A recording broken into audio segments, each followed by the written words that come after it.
Boa noite a todos. Que a graça e a paz do Senhor nosso Deus encha o nosso coração nesta noite. O nosso texto é Hebreus capítulo 8, Hebreus capítulo 8, versos 1 a 6. Nós vamos fazer a leitura desse texto novamente e depois nós vamos analisá-lo, buscando compreender os motivos pelos quais o sacerdócio de Cristo é inigualável e superior.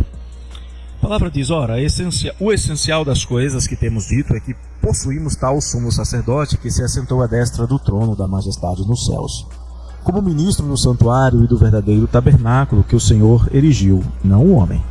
Pois todo sumo sacerdote é constituído para oferecer tanto dons como sacrifícios, e por isso era necessário que também este sumo sacerdote tivesse o que oferecer.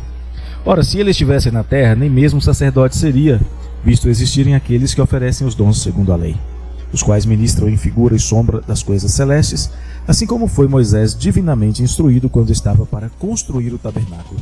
Pois, diz ele, vê que faças todas as coisas de acordo com o modelo que te foi mostrado no monte. Ora, com efeito, obteve Jesus ministério tanto mais excelente, quanto é ele também mediador de superior aliança, instituída com base em superiores promessas. Eu acredito, a experiência nos mostra que a maioria das pessoas não perde tempo, pelo menos as pessoas produtivas, elas não perdem tempo com coisas desnecessárias. E o Senhor, que é perfeito em todos os seus atributos, em suas intenções, em seu propósito, certamente faz todas as coisas com um fim determinado. E é evidente que nenhuma ação de Deus pode ser chamada de desnecessária. Então, podemos afirmar que todas as coisas que Deus diz, todas as coisas que Deus faz, são essenciais para a realização do seu propósito redentor e glorificador. Tudo que ele fez com propósito. Talvez as pessoas não se deem conta disso em relação à revelação de Deus. Se esquecem, por exemplo, de que a Bíblia diz que toda a Escritura é inspirada por Deus e útil. Muitos consideram, por exemplo, os evangelhos, Atos dos Apóstolos e as cartas muito importantes. E já houve, por exemplo, quem desconsiderasse as cartas pastorais de Paulo, por exemplo, algum outro livro da Bíblia, tratando esses livros como de menor importância. Mesmo um dos grandes da Reforma, Martinho Lutero, chamava a carta de Tiago de carta de palha, insignificante. Com certeza, não tenho dúvida que os cristãos valorizam o sacerdócio de Cristo. Mas será que esses cristãos que valorizam o sacerdócio de Cristo estão habilitados a responder perguntas sobre o sacerdócio de Cristo? Por exemplo, o que você, cristão, responderia se alguém lhe perguntasse por que o sacerdócio de Cristo é importante? Qual a resposta?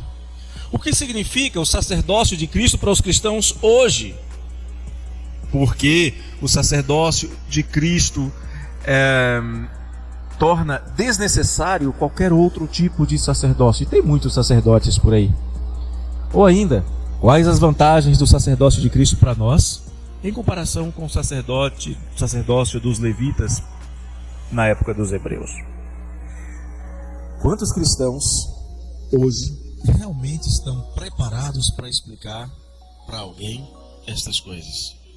Imagine alguém que é membro de uma religião que tenha sacerdotes, que esteja interessado na fé cristã e pergunte: me explique estas coisas. Você está pronto para explicar? Está pronto para responder biblicamente a uma pessoa que pergunte, por exemplo, por que o sacerdócio de Cristo tornou inútil o sacerdócio de todas as demais religiões? Está pronto para responder isso? Eu sei que a resposta existe. Está registrada aqui nesta carta aos Hebreus. Mas é possível que muitos cristãos inadvertidamente não valorizem devidamente essa carta. Seja por não saber quem é o autor, e por pouco ela não ficou fora da lista dos livros canônicos, seja pela dificuldade de entendimento do seu conteúdo. É difícil entender a carta aos Hebreus, porque requer uma análise cuidadosa, entendimento das instituições sacerdotais do Antigo Testamento, dá trabalho. E é claro que nem todos estão dispostos a estudar isso com profundidade. Mas, para um pouco. Pergunta para você mesmo. Se esta carta não fosse importante, por que Deus inspiraria uma carta tão longa e tão rica em detalhes? Se ela não fosse importante, por que Deus faria isso? Deus não faz nada à toa. Eu acredito que essa carta está onde ela está, porque o crente deve conhecê-la, deve estudá-la diligentemente e deve habilitar-se para a missão de ensinar todas as coisas que o Senhor confiou aos seus discípulos. A ordem está em Mateus 28:20.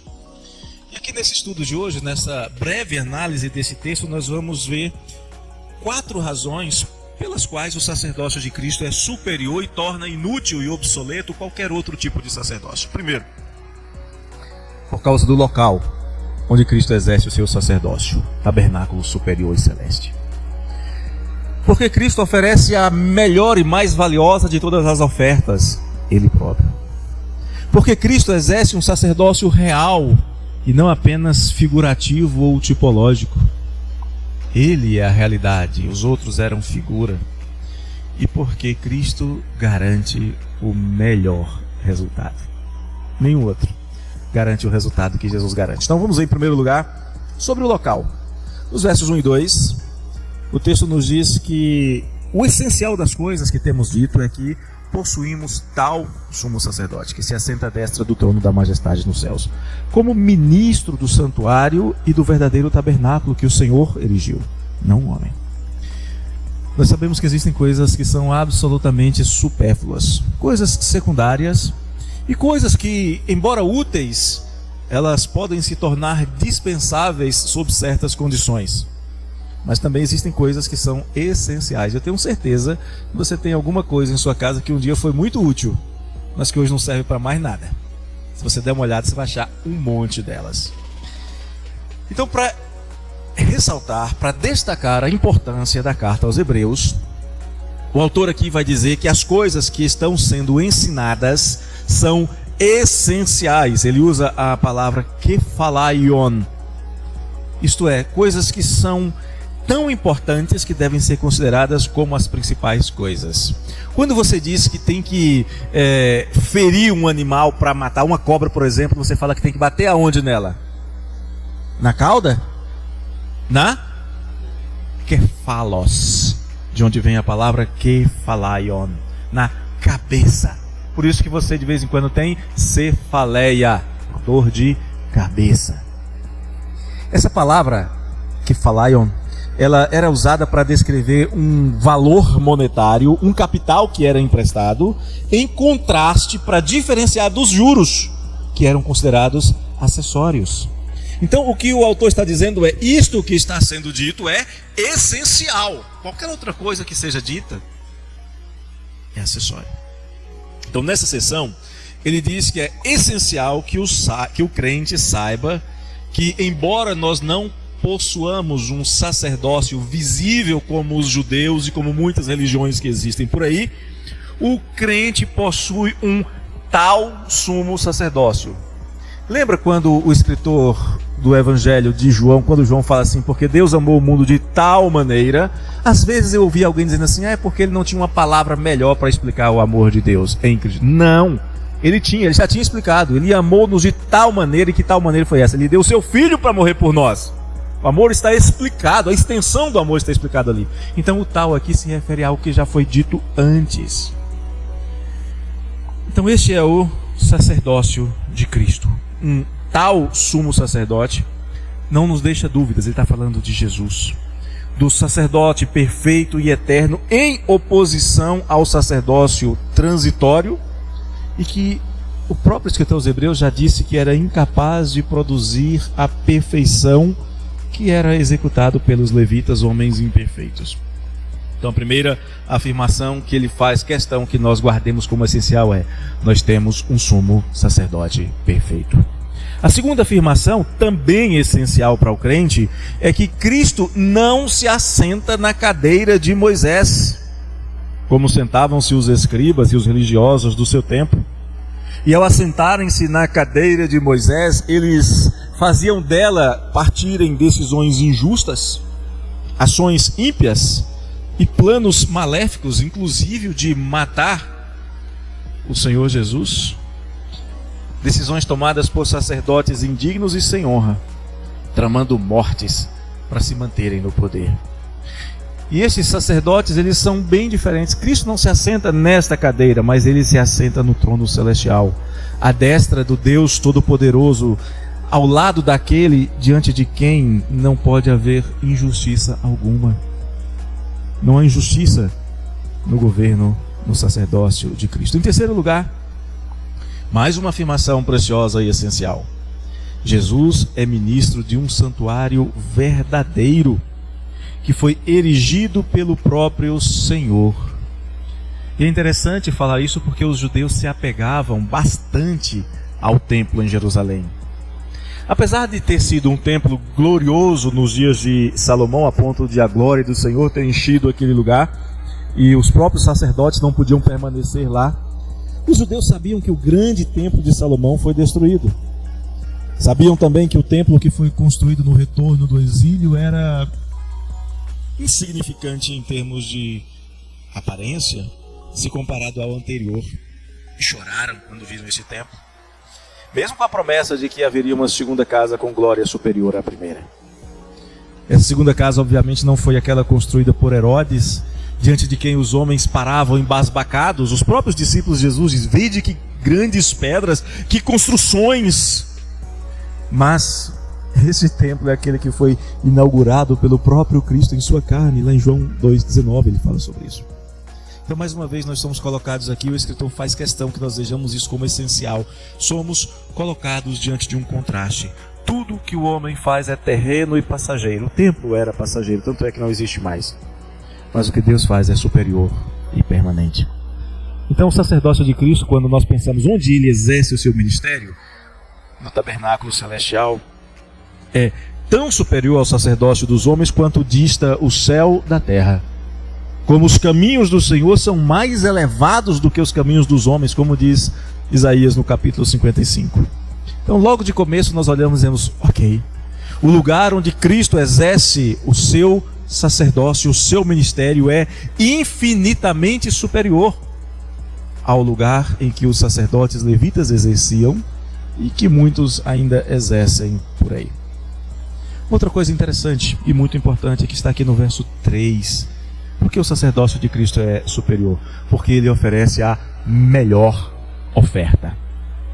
Verso 3: pois todo sumo sacerdote é constituído para oferecer tanto dons como sacrifícios. Por isso era necessário que também este sumo sacerdote tivesse o que oferecer. Então reconhecemos a superioridade de Cristo quanto ao tabernáculo celestial onde ele ministra. Agora vamos ver que o sumo sacerdócio é superior por causa daquilo que ele oferta. Os levitas tinham que oferecer sacrifícios continuamente, repetitivamente. A ordem foi dada, por exemplo, em Hebreus 29. Eles tinham que oferecer sacrifício 2 vezes por dia, além dos sacrifícios que eram apresentados pelo povo, por todo tipo de coisa.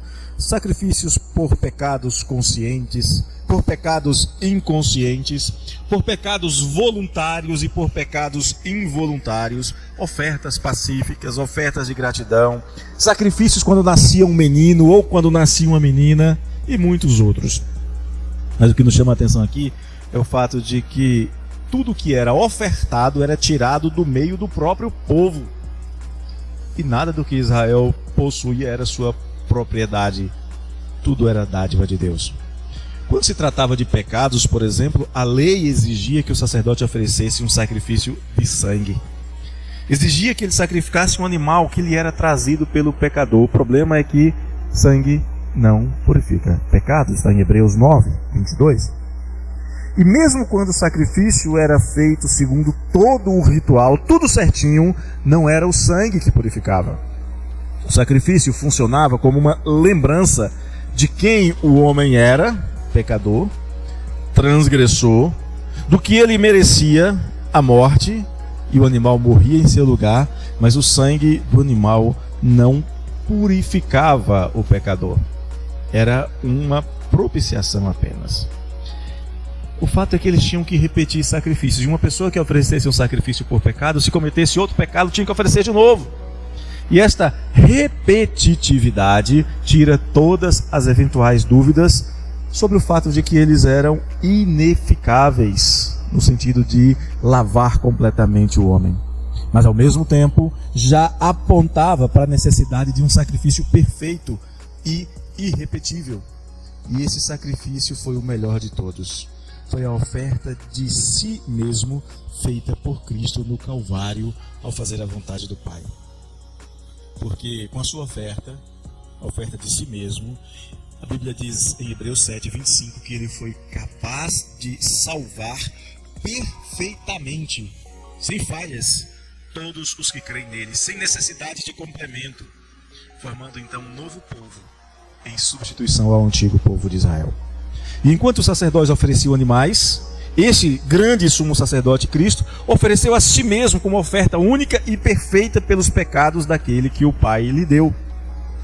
Inclusive, esta oferta de Jesus, que é mencionada em Lucas 23, já havia sido prevista durante a vigência da lei, lá no Salmo 31.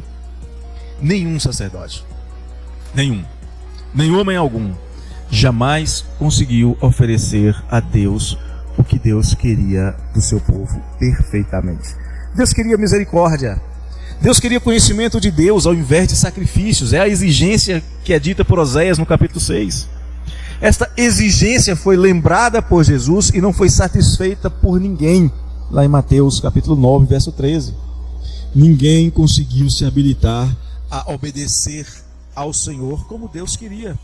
A ponto de Deus falar, por exemplo, através de Samuel, a Saul, que Deus se agrada mais de obediência do que de sacrifícios. Nenhum homem conseguiu, exceto Cristo, que por sua obediência perfeita foi fiel até a morte, e morte de cruz. Então, o sacrifício de Cristo é superior, porque além dele, nenhum sacerdote, ninguém jamais pôde oferecer um sacrifício perfeito, sem defeito, sem mácula alguma. Uma outra característica do sacrifício de Cristo é que ele é real. Versos 4 e 5. Ora, se ele estivesse na terra, nem mesmo sacerdote seria, visto existirem aqueles que oferecem os dons segundo a lei, os quais ministram em figura e sombra das coisas celestes, assim como foi Moisés divinamente instruído quando estava para construir o tabernáculo. Pois diz ele: vê que faças todas as coisas de acordo com o modelo que te foi mostrado no monte. O sacerdócio de Cristo é superior a qualquer outro, primeiro por causa do lugar onde ele é exercido, no tabernáculo celeste. Segundo, por causa daquilo que é ofertado, o Cordeiro de Deus perfeito e sem mácula, muito superior a bois, carneiros ou pombinhas. Quem escreve esse texto era um hebreu, conhecia a lei, conhecia os costumes hebraicos, e ele começa lembrando o seguinte: se fosse segundo a lei, Jesus não poderia ser sacerdote. O sacerdote, segundo a lei, era dado aos filhos de Levi, e não aos descendentes de Davi, da tribo de Judá.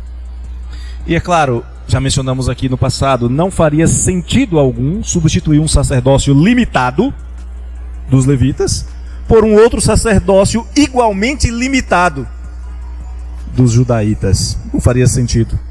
Não faria sentido substituir as ofertas de sangue, que não tinham poder para alcançar o perdão para ninguém, por outras ofertas igualmente sem sentido e inócuas.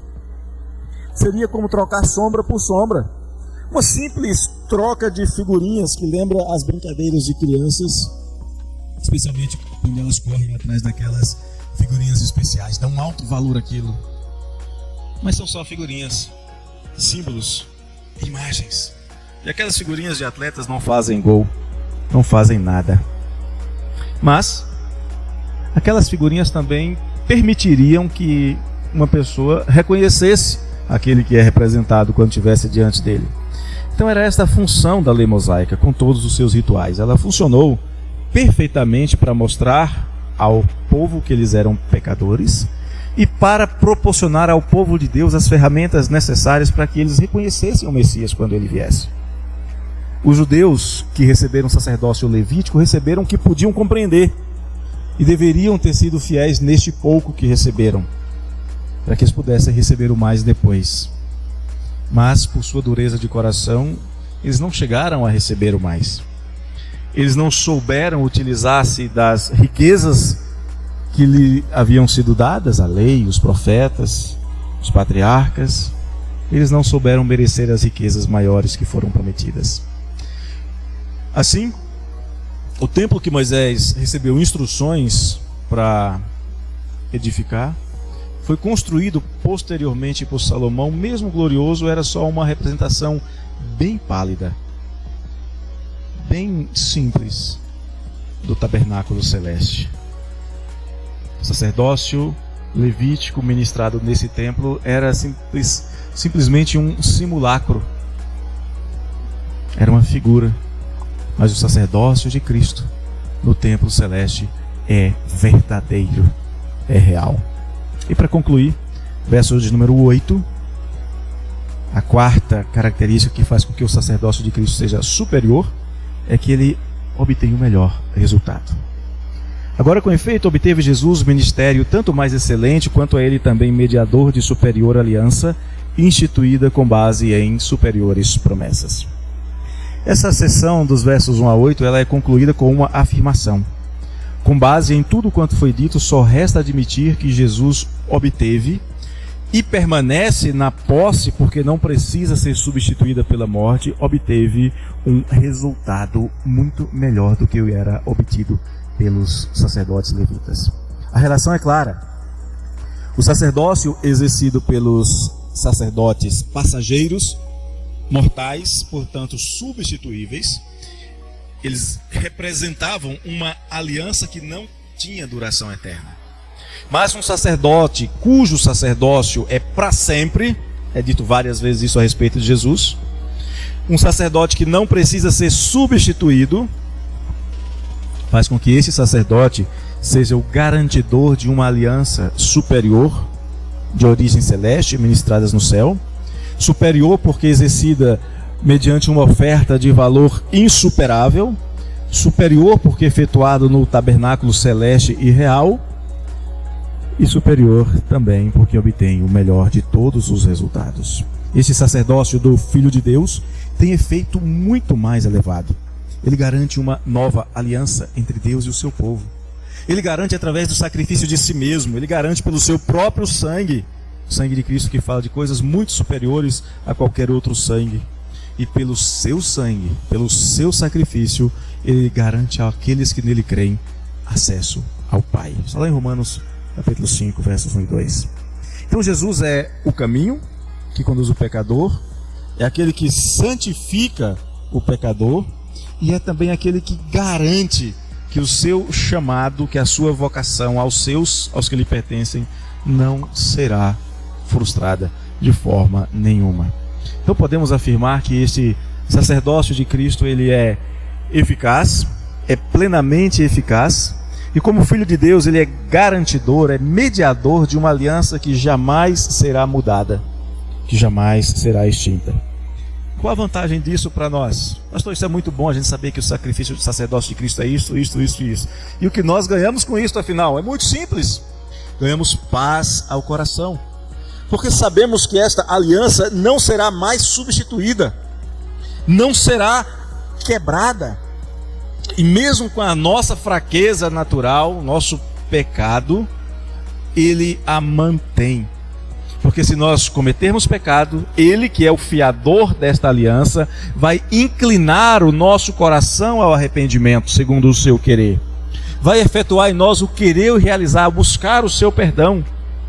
Vai levar-nos a confessar o pecado e obter o perdão, lá em 1 de João, capítulo 1, verso 9. E vai fazer com que nós permaneçamos em comunhão com o Senhor e com a sua igreja, por meio da oferta do seu precioso sangue em nosso benefício.